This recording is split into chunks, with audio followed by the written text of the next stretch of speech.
I've been looking at the insurance policy for this showboat. It's due in the Thames tomorrow night. Premium is high, but I see the sum insured is £50,000. No, frankly, Bertie, I'm a little worried. Worried, Sir William? Yes. Looking at the specifications, I see that she was first constructed on the Mississippi in 1889. All timber construction, and she's powered by a coal-fed burner. Hence the fire hazard must be high. No doubt that's why the premium is so high. The actuary probably knows his business, but I'd like a special fire guard on board while she's here.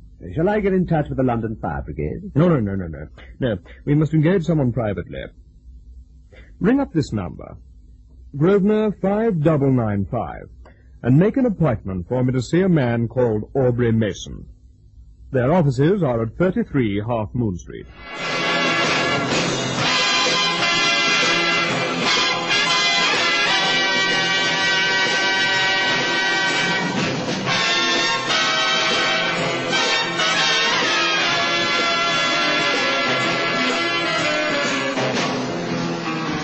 Seamus and the Showboat.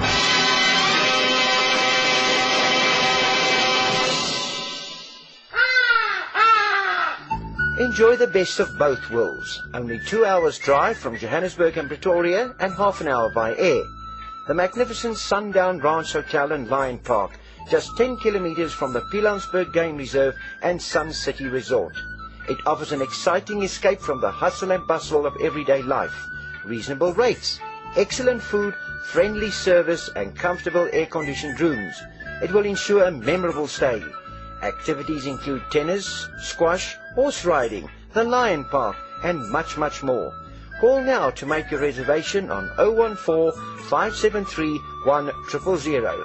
That's 014-573-1000, or visit their website at www.restinations.co.za/Sundown Ranch. The Sundown Ranch Hotel and Lion Park, 2 worlds in one.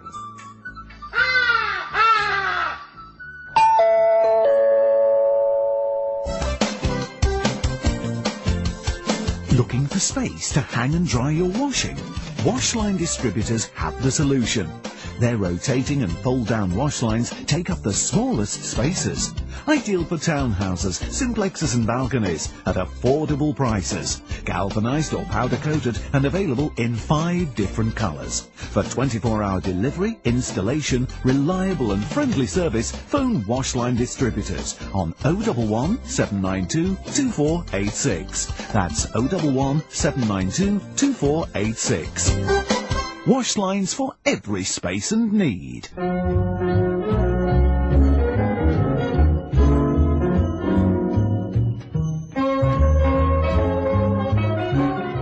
Sir William Hedges was well known to me. He is in fact a member of my club. Knowing that he was concerned with a big insurance company in the city, and much of our work is connected with this type of company, I wasn't surprised when he arrived at 33 Half Moon Street requesting the services of an operator. His story, however, was interesting in the extreme. Well, it's the first time I've seen you in your office, Mason. Quite an interesting setup you have here.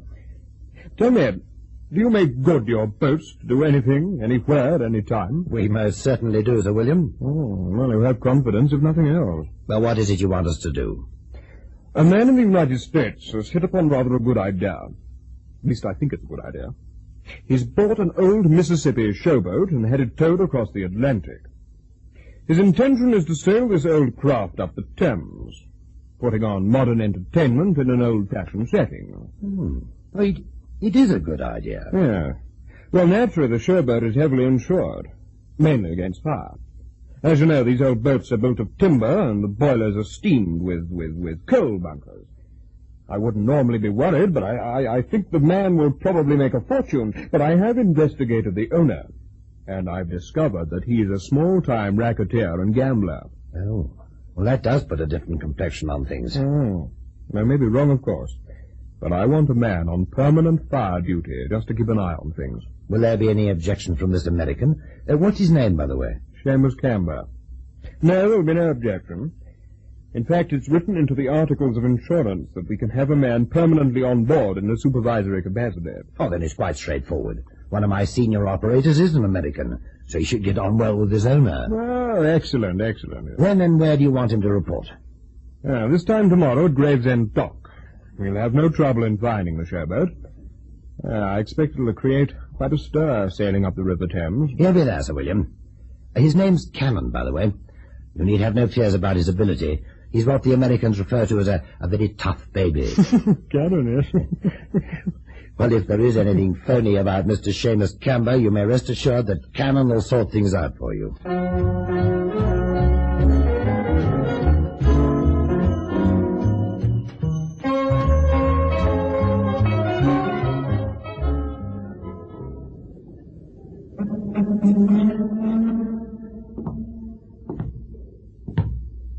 Hello there. Anybody on board? I guess with you, Buster. What are you doing on board my ship? Well, I didn't come for a conference with Mark Twain. Very, very funny. Are you one of the comedians on next week's show? The name's Cannon. I represent the North London Insurance Company. If you find anything funny about that, have a good laugh. And what does the insurance company want with me? They have a sizable interest in this old riverboat. I'm here to protect that interest. You, I take it, are Mr. Seamus Camber. That's right. What are you going to do on board? Well, mosey around after people and see they stub out their cigarettes on the taffroom. In short, Mr. Camber, I'm here to protect your showboat against the ravages of fire. I've got my own fire protection. I don't need any more help. Oh, don't worry, friend. I'm for free. All expenses paid by Sir William Hedges. It's written in the insurance clause that the company can provide an extra guard. I'm it. Okay, but don't get in my hair. I got a show to put on here the night after next. I don't want any of my customers upset by an insurance watchdog. That's all right. I promise to close a blind eye to the poker games and the chemin de fer. What gives you the idea I'm going to run a gambling joint on board this tub? Well, you're not going to run dollars in for the ship's log, that's for sure. Where's the crew anyway, or do you stoke up those fires yourself? The crew comes aboard tomorrow, Smarty. Meantime, you and I can rest nice and cozy on board. So you can take it easy, Mr. Cannon. If anybody sets fire to this showboat, it can only be you or me.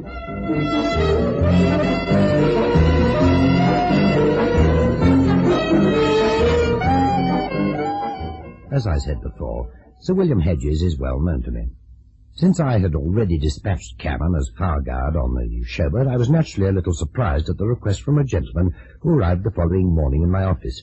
He was announced by Miss Fairweather. Mr. Duke Delaney to see you, sir. What's it in connection with, Miss Fairweather? Something about a guard on board a showboat.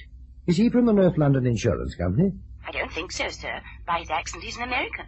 Delaney? Duke Delaney, sir. Are you sure it's not a Mr. Camber? Quite sure, sir. All right, show him in. Mr. Delaney? That's right, sir. Oh, do come in. Oh, thank you. Have a chair. Thank you. I understand from the switchboard girl that you're connected with Mr. Seamus Camber's showboat. In a way, yes. I have certain fixtures and fittings on board which are on loan to Seamus Camber. Since they are on loan, I wanted the services of a man to keep an eye on things. Are you concerned with theft or fire, Mr. Delaney? Oh, fire mostly. I'm given to understand that the old Mississippi showboats are anything but stable. In fact, I was reading a report the other day where in 1913, 2 showboats engaged in a race up the river blew up. Well, surely it's not Camber's intention to race up the River Thames. I mean, what would he race against? This is the only showboat in England. I'd like to be quite frank with you, Mr. Mason. Seamus Camber doesn't enjoy the greatest reputation for honesty in the States. Then I'll be equally frank with you. The vessel is insured by the North London Insurance Company, and they have already engaged the services of one of my operators, who is at this moment on board the showboat keeping a watch against fire. Is he reliable? Thoroughly. Oh, then there's little point in my engaging anyone, is there? Well, perhaps if you gave me a list of the furniture and effects that you have on board the ship, I could have my man keep a special eye on them. I'm really interested in the prints in the smoker room. Have you ever been on board a showboat, Mr. Mason? No, I haven't. Oh. Well, it's traditional that the smoker room is decorated with the prints of paintings by the great masters. In the halcyon days of the gold rush, they had real paintings on the walls. Well, in later days, they were substituted for prints.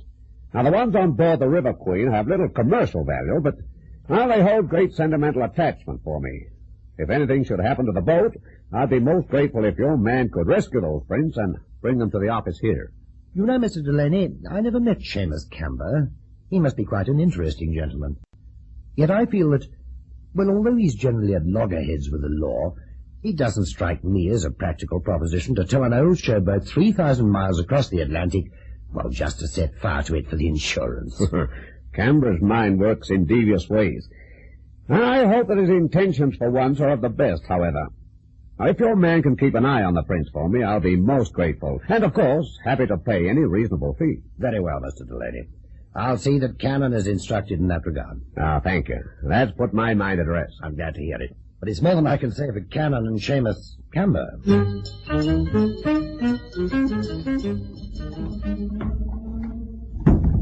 Who's there? Well, that's queer. Camber said he and I were the only two people on board. Where did that come from?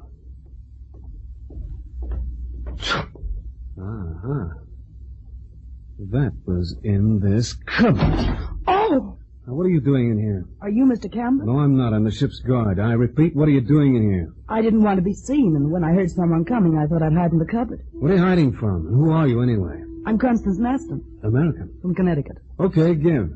I came on board to have a look round. I'm in show business, and I heard that Seamus Camber was engaging acts for the showboat. Well, Seamus Camber's topside right now. Come with me. I'll take you to him. Oh, not right now. Well, there's no time like the present. I'd rather not go right away. I heard tell that Camber has an unsavory reputation.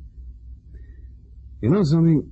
I'm beginning to stack my chips on this guy's table. Nobody has a good word to say for him, and yet his business seems legitimate enough. If you're from Connecticut, you must have a work permit to perform on this showboat. Maybe you'd like to show it to me, huh? I haven't got it with me. Passport? Why all the questions? Look, baby, it's all the same to me whether you answer my questions here or in the local cop shop. Can't you give me just an hour? You know, I have an idea that you stowed away on this tub and got yourself a free tow across the Atlantic. That being the case, I want you investigated by the cops. Nothing personal, just part of my duties as the guard around here. Hey, Cannon! Come on up here! Okay, Mr. Camber. Hey, you come back here! What's going on down there? I'm locked in. I'm here in the smoker room.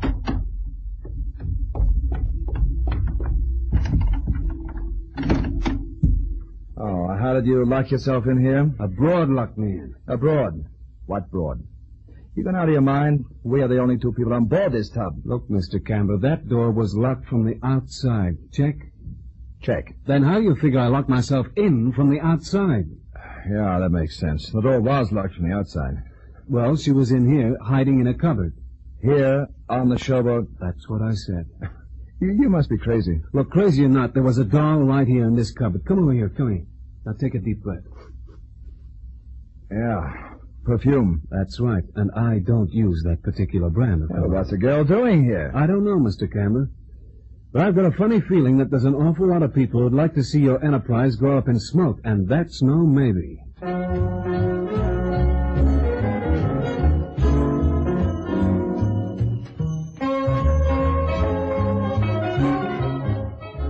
The following classic Springbok Radio commercial comes to you with the courtesy of the Springbok Radio Preservation Society of South Africa.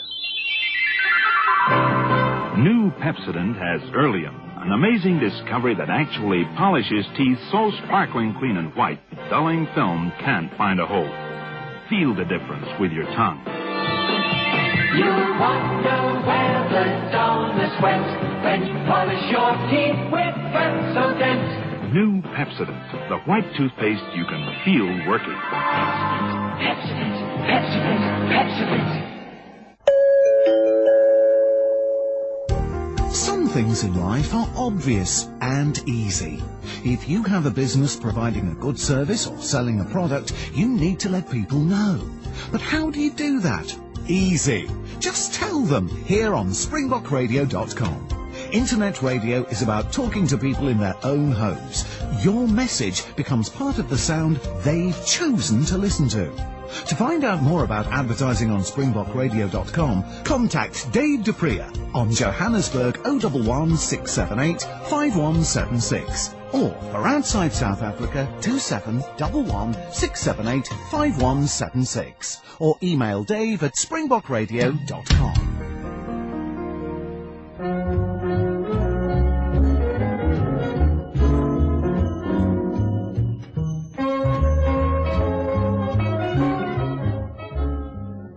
Everyone, it seemed, was apprehensive over the intentions of Mr. Seamus Camber, one-time gambler and racketeer from the Bronx.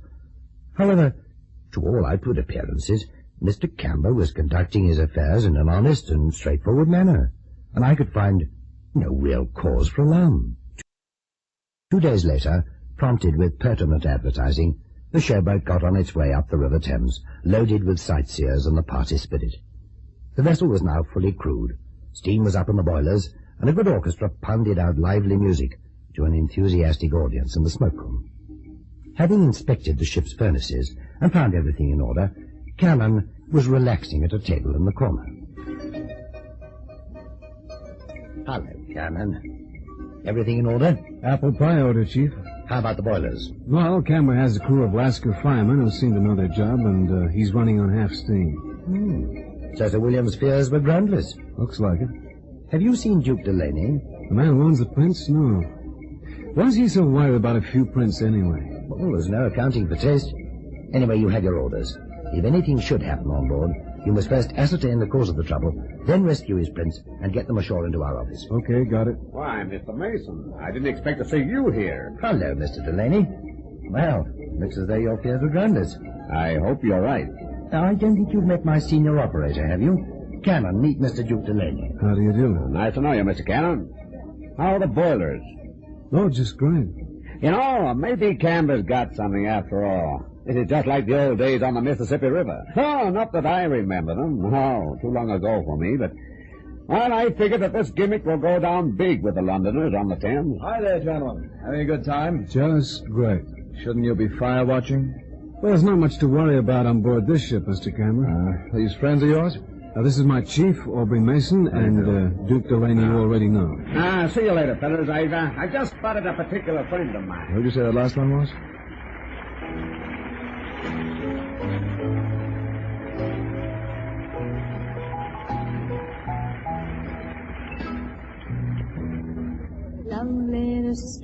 Hey, that girl up there singing. Oh, you like her? I engaged her yesterday. What name did she give? Connie Maston. Why? Well, that's the doll who locked me in this smoker room the day before yesterday. Oh, you don't say. What's all this about, Cannon? Well, Mr. Camber here and myself were the only two people on board the River Queen the day before yesterday, and I came down into the smoker room here, and, well, I found that girl hiding in a cupboard. Well, did she give you any explanation? She said she was in show business and was looking for a job on the showboat. That's right, and like you see, she got the job. Look, Mr. Camber, I know it's maybe none of my business, but, have you ever met that broad before? Never saw her before in my life. What are you worried about? So she came aboard for a job, and she got the job. There's something funny about this setup, and I wish I knew what it was. Look, buddy, somebody told you I got a record back in the States? Yeah, I thought so. Well, for once, my business enterprise is on the level. Real level. Don't you forget it. Well, that's my cue. Stick to your job, Cannon, and I'll stick to mine. Okay. Well. You seem to have upset the gentleman. But there is something funny about this setup, Chief. Well, when Mr. Camber's around you should keep your ideas to yourself. Chief, who hired the furniture and effects to Seamus Camber? Duke Delaney. Well, that's why I wanted you to... Of course. When you introduced me, you also introduced Delaney, and Camber didn't know him. So now you think there's something phony? Well, it is rather odd, isn't it? Camber doesn't know the man from whom he hired the prints on the wall, but he does know the girl who was stowed away on his ship and is now working in his cabaret. I'm going down to take another look at those boilers. I think that maybe if we're not careful, we'll have a problem on our hands that's too hot to handle. Camber inspected every inch of the showboat, but could find nothing wrong anywhere. He began to think his fears were groundless, and that the Camber enterprise, was in good faith after all. His misgivings would have returned with alacrity had he been able to overhear a conversation between Camber and Delaney just before midnight, when the cabaret was ended and the gambling began. The mysterious Constance Maston was sitting with them at a table in the now empty smoke-room. Camber was flushed with the evening's entertainment. All I don't mind telling you, Mr. Delaney, this is the first legit enterprise that I ever attempted. I don't want you to think I'm boasting when I say it's been successful beyond my wildest hopes. Well, it's not the first time a Camber's gone straight. Oh, gambling's legal in this country. You mean you still have a flutter? Oh, not on board the River Queen. This is strictly for entertainment. I must compliment you on the entertainment. Oh, Connie, best find I ever made. Why, thank you, kind sir, she said. That watchdog for the insurance company, Cannon, had some crazy notion that he had met you 2 days ago. He's crazy. Yeah, seems like everybody's slightly crazy on board this tub. Tell me, if gambling's not in your line, how come the poker game up on the bridge? Oh, just for my personal friends. You interested? Yeah, I like a game now and again. Anything in mind? Anything you name? Pinochle? I wasn't thinking of small stakes. I had something bigger in mind. Such as? Like I was wondering if you could get 20 knots out of this old tub. Oh, just a matter of steam, yeah. Gentlemen, suppose you let off steam in the bar. It might be safer. Yeah, I guess it would at that. You'd lose your money anyway, Seamus. What money? Success has gone to your head. I'll wager $5,000 that this old tub can't do 20 knots. Have nothing to do with it, Mr. Campbell. Hang on there. Did you say $5,000? I did, and what's more, I got it right here in hard cash. Cover it. Please, Mr. Campbell. Remember when the River Queen was built. Now, what do you think, my ship is a dowager? You're on. Oh, no. Why are you so worried, Miss Marston? Well, forget about her. This is my ship. $5,000. Is it for 20 knots, Yeah, huh? my money's on the table. Okay. Let's get down to the engine room.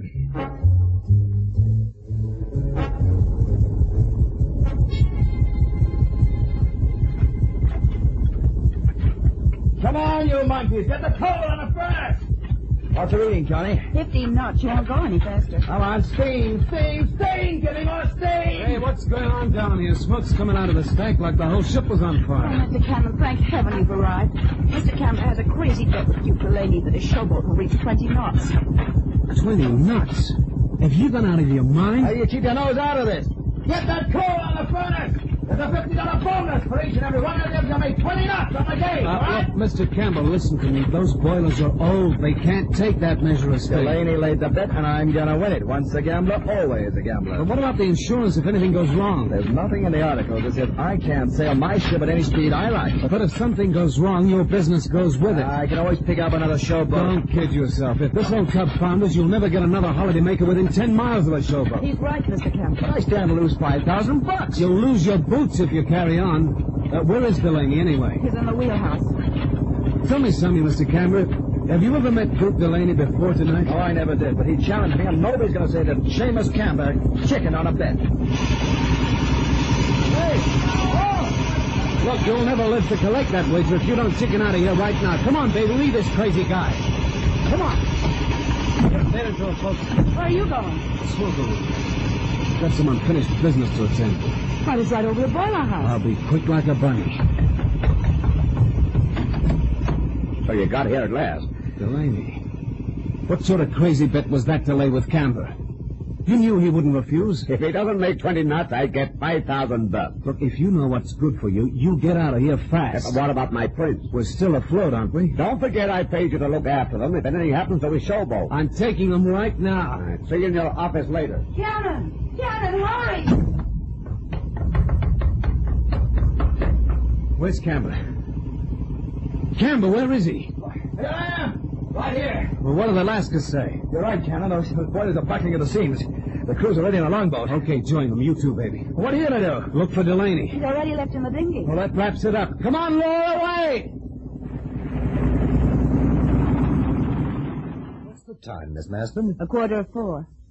What's keeping him? He'll be here. I only hope he doesn't get tough. Well, that's where you and me differ, Miss Marston. Nothing will give me greater pleasure than to personally teach Duke Delaney a lesson. Ah, that's probably him now. Miss Marston, go into the inside office with Cannon. You know what to do when he claims the prince. I know. Come on, Cannon.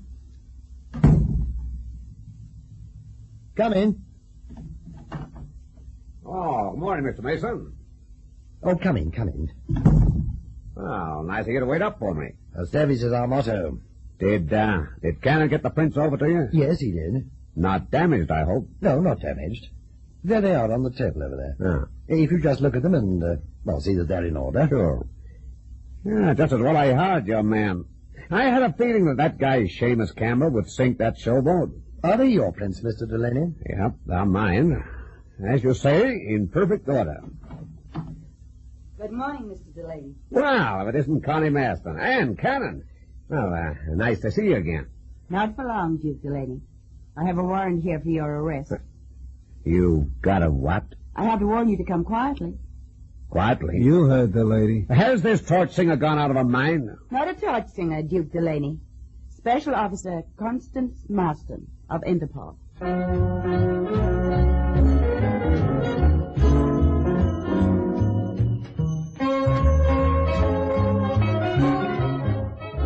Seamus Campbell, whom everybody suspected of double-dealing, was in fact a reformed criminal whose intentions with his showboat were of the best. It was Duke Delaney who was the nefarious operator in the woodpile. Delaney had substituted 2 of the smoke-room prints with genuine oils stolen from a wealthy American collector.